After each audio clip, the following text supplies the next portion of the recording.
Franchement, qui aurait pu imaginer que l'avenir du football mondial puisse susciter autant d'inquiétudes avant même le premier coup d'envoi ? On parle d'une Coupe du Monde, pas d'un tournoi amical, pas d'un événement marketing. La Coupe du Monde, c'est censé être ce moment rare où le football dépasse les frontières, les conflits, les passeports, où les peuples se rencontrent à travers un ballon. Et pourtant, plus on se rapproche de cette édition organisée aux États-Unis, plus une sensation dérangeante s'installe, semaine après semaine, une nouvelle alerte, semaine après semaine, une nouvelle polémique, semaine après semaine, l'impression que quelque chose déraille. Le problème, ce n'est pas seulement le terrain, ce n'est même pas le format à 48 équipes, ce n'est pas le décalage horaire, ni l'adaptation logistique. Le vrai problème, c'est ce qui touche à l'essence même du football, ses supporters. Parce qu'une Coupe du Monde sans supporters, ce n'est pas une Coupe du Monde. C'est un décor vide, c'est une compétition amputée de son âme. Et aujourd'hui, on apprend, ou plutôt on comprend progressivement, que plusieurs nations pourraient disputer cette Coupe du Monde sans leurs fans.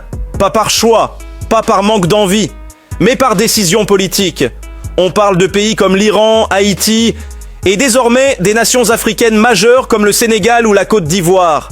Des pays dont les supporters sont connus partout dans le monde pour leur ferveur, leur créativité, leur respect, leur énergie positive. Alors oui, certains expliquent, oui, certains justifient.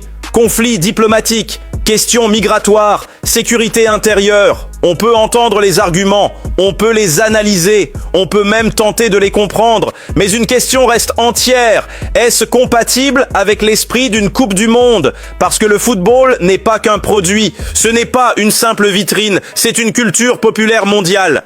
Quand le Sénégal joue, ce ne sont pas seulement 11 joueurs sur le terrain. Ce sont des milliers de voix, de drapeaux, de chants, de couleurs. Quand la Côte d'Ivoire se qualifie, ce n'est pas juste une ligne dans un tableau. C'est un peuple qui vibre, qui se projette, qui espère. Et priver ces équipes de leurs supporters, ce n'est pas neutre, ce n'est pas anodin. C'est un déséquilibre sportif, émotionnel, symbolique. On peut toujours dire, le football se joue sur le terrain, c'est vrai, mais il se vit aussi dans les tribunes.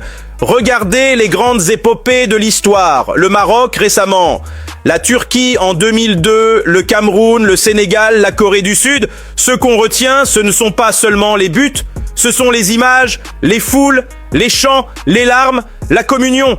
Imaginez maintenant une épopée africaine, sans Africains dans les tribunes. Imaginez une demi-finale historique du Sénégal jouée dans un stade presque neutre. Sportivement possible, symboliquement terrible. Et pendant ce temps-là, on voit d'autres signaux inquiétants. Des règles adaptées, des mi-temps allongés, des shows, des pauses qui ressemblent davantage à des coupures que le jeu subit plus qu'il ne les choisit. Ce n'est pas forcément mauvais en soi, mais ça pose une question fondamentale. Qui décide de ce que devient le football ? Parce que ce sport n'appartient ni à un pays, ni à une fédération, ni à un sponsor. Il appartient à ceux qui le vivent. Et quand on a le sentiment que la FIFA ne fait que suivre, que s'incliner, que s'adapter sans jamais poser de limites, alors l'inquiétude devient légitime. Dans la suite, on va justement voir pourquoi cette situation dépasse largement le simple cadre d'une Coupe du Monde, pourquoi elle pose un précédent dangereux et pourquoi certaines nations, notamment africaines, se retrouvent encore une fois en première ligne de décision qu'elles ne contrôlent pas.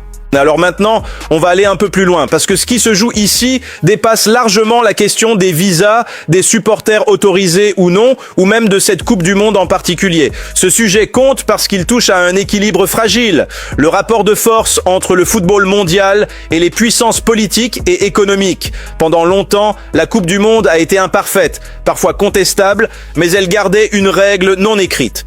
Tout le monde était censé être traité sur un pied d'égalité symbolique.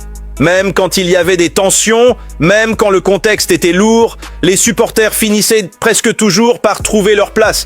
Aujourd'hui, cette règle implicite est en train de se fissurer. C'est un peu comme une équipe qui change son système en plein match sans prévenir ses joueurs. Sur le papier, ça peut fonctionner, mais sur le terrain, ça crée de la confusion, de l'injustice et surtout un sentiment de perte de contrôle. pourquoi c'est si grave pour des nations comme le Sénégal ou la Côte d'Ivoire?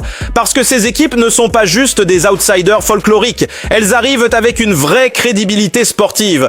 Le Sénégal, par exemple, s'est installé depuis plusieurs années parmi les sélections africaines les plus solides. Expérience des grands rendez-vous, joueurs habitués à la pression, identité de jeu claire. C'est une équipe capable de rivaliser, de poser des problèmes, de créer une surprise.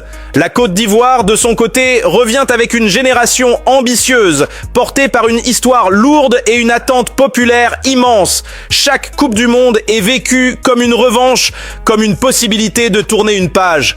Et dans ce contexte, enlever les supporters, ce n'est pas un détail logistique, c'est enlever un soutien émotionnel fondamental. Dans le football international, le public ne pousse pas seulement, il stabilise, il rassure, il accompagne les moments faibles. Un joueur qui doute, un jeune qui découvre la Coupe du Monde, un collectif sous pression, le bruit, les chants, les drapeaux, ça compte. Sans ça, certaines équipes jouent constamment à l'extérieur, même sur terrain neutre. Maintenant, regardons le mécanisme plus global. On voit une FIFA extrêmement conciliante, des adaptations de formats, des ajustements de règles, une volonté claire de séduire, de s'aligner, de ne surtout pas entrer en confrontation avec le pays hôte. Et c'est là que beaucoup de supporters commencent à se poser une question simple. Où s'arrête l'adaptation? Et où commence la soumission? Parce qu'il y a une différence entre organiser un événement dans un pays et laisser ce pays redéfinir les codes du jeu, changer la durée des mi-temps, transformer certains temps morts en vitrine commerciale, et surtout accepter que des nations soient privées de leur public sans réaction forte. Le danger, ce n'est pas seulement cette Coupe du Monde. Le danger, c'est le précédent.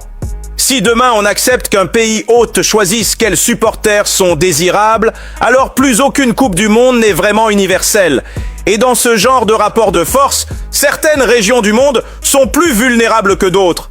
L'Afrique le sait, l'Amérique centrale le sait, certaines nations asiatiques le savent aussi. C'est pour ça que ce débat ne devrait pas être réduit à une opposition politique ou idéologique. Ce n'est pas pour ou contre un pays. C'est une question de cohérence avec les valeurs affichées du football mondial. Dans la suite, on va rentrer dans l'analyse plus fine. Comment ces décisions peuvent influencer concrètement les matchs, quelles erreurs de lecture beaucoup de médias font sur ce sujet, et surtout, comment comprendre cette Coupe du Monde autrement que par le simple prisme du terrain. Alors passons maintenant à ce que beaucoup oublient, les conséquences concrètes, celles qu'on verra match après match, minute après minute. Première erreur, fréquente, et elle est énorme. Penser que l'absence de supporters n'aura qu'un impact symbolique. C'est faux. Dans un tournoi aussi court, aussi intense qu'une Coupe du Monde, tout détail compte. Les premières minutes, les temps faibles, les moments de doute. Une équipe privée de son public,